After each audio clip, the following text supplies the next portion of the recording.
À la fin des années 1830, les puissances européennes commencent seulement à s'engager dans les conquêtes coloniales et se montrent peu intéressées par les îles océaniennes.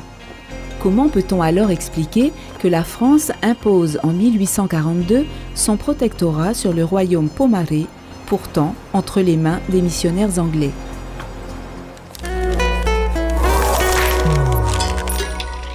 Trois facteurs peuvent expliquer l'intervention de la France dans les affaires locales. Le premier est lié à l'insécurité que font régner les marins étrangers sur la ville de Papeete et qui pousse les ressortissants français et anglais à faire appel à la protection de leurs nations respectives.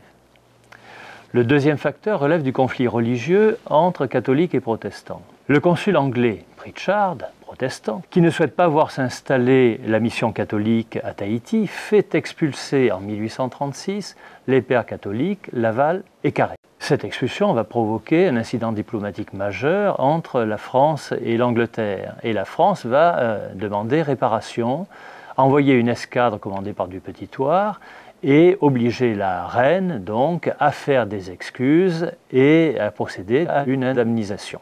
Le troisième facteur relève de l'initiative personnelle de Dupetit-Thouars.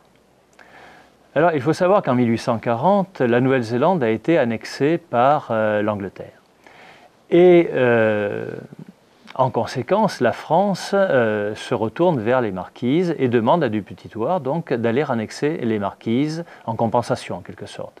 Dupetit-Thouars fait ceci en 1842 et de là, sur sa propre initiative, il vogue vers Tahiti où il va retrouver le consul de France Morenout qui est en lutte avec le pasteur Pritchard, conseiller de la reine.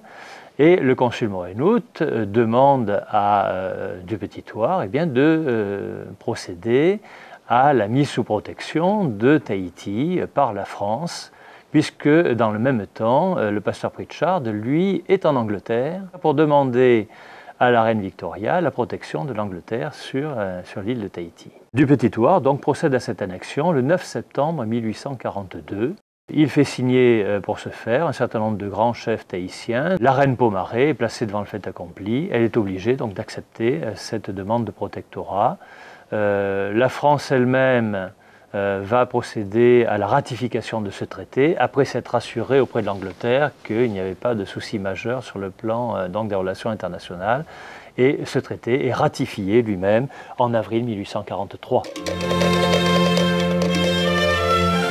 Désormais, si Pomaré conserve la gestion des questions intérieures et son autorité sur les chefs, elle doit composer avec un gouvernement parallèle s'occupant plus particulièrement des étrangers et des intérêts de la France sur place, tout en ayant pour mission de protéger Tahiti de toute tentative d'annexion de la part d'une autre puissance. Cette mise sous tutelle marque la victoire du camp pro-français sur le camp pro-anglais, mais cette victoire n'est que provisoire.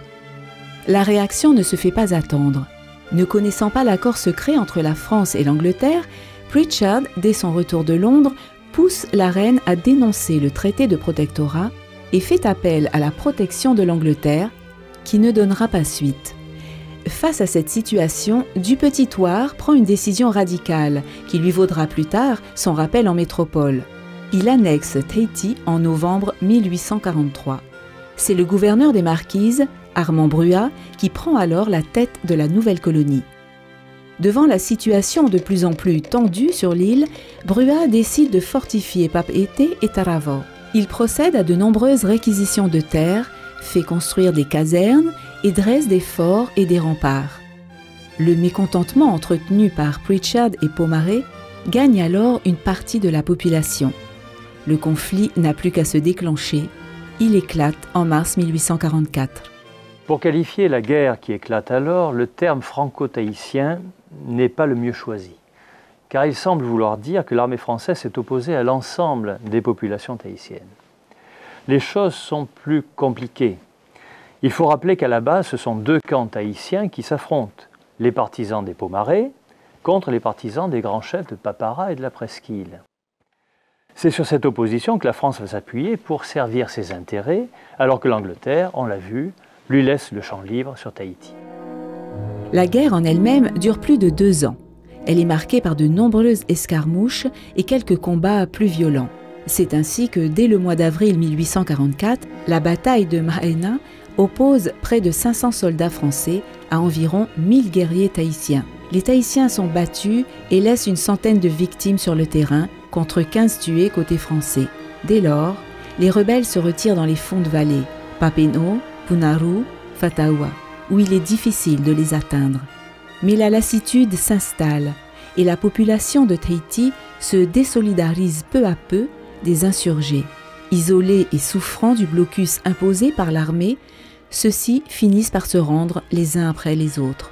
La guerre se termine sur un fait d'armes, la prise par des soldats français bénéficiant de l'aide d'éclaireurs tahitiens d'un camp retranché réputé inaccessible dans la vallée de la Fataua.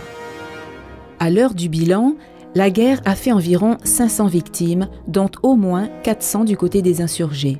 Ce chiffre est énorme lorsque l'on sait que la population de Tahiti à cette époque était de moins de 10 000 habitants.